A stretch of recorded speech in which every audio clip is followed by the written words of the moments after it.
What is up, diehards? Wes Monell in the building for AWOL Sports. When there's no hoop to watch, no sports to watch, I've been reminiscing, man. Living all day at the gym, just playing whatever, playing 100 and then playing horse afterwards and do the same the next day, rinse, repeat. Yeah, like that was like my favorite thing is like maybe there was like 5 of you, so you couldn't get a game, so you just play 21 and then like some stranger would show up and be like, hey, you want to run threes? And you I would take John Stockton over Chris Paul. How about that? like Stockton had Malone, he had Jeff Hornacek, he had Greg Ostertag, like he had pretty loaded squad of guys. You said Greg Ostertag. Yeah, I did say Greg Ostertag, just to show y'all I didn't forget that he actually played. Antoine Carr, Adam Keefe.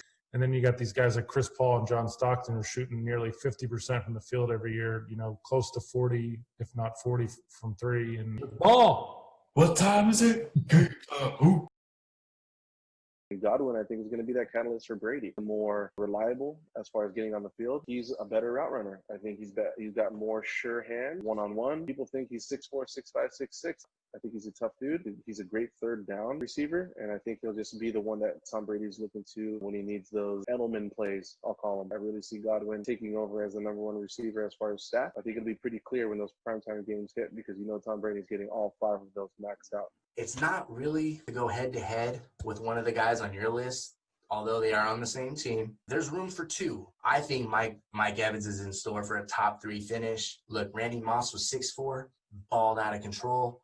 Mike Evans, 6'5", 6 seasons, all over 1,000 yards. Last year, 3 less targets than Chris Godwin in 3 less games. And we still saw 8 TDs from Mike Evans over the last 2 seasons. Mike Evans is still the wide receiver 1. I think you agree that there's room for 2 in Tampa Bay. Oh, 100%.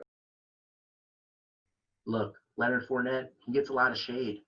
This guy had a bounce-back year just like Dalvin Cook.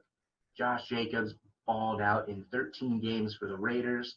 Aaron Jones is just good. But it does look like the Packers in a year are setting up to move on from him and the following year from Aaron Rodgers, but conversations for a different day.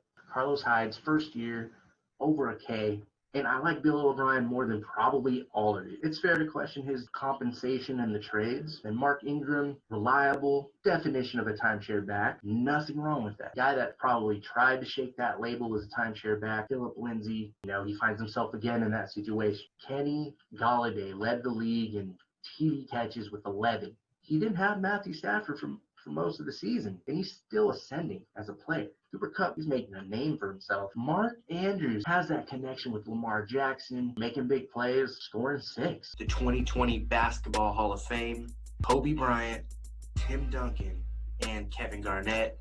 Just phenomenal. These were two-way players, leaders. They're living legends. The big ticket and the big fundamental. When it comes to Kobe Bryant, the Black Mamba, we still felt a connection to Kobe somehow.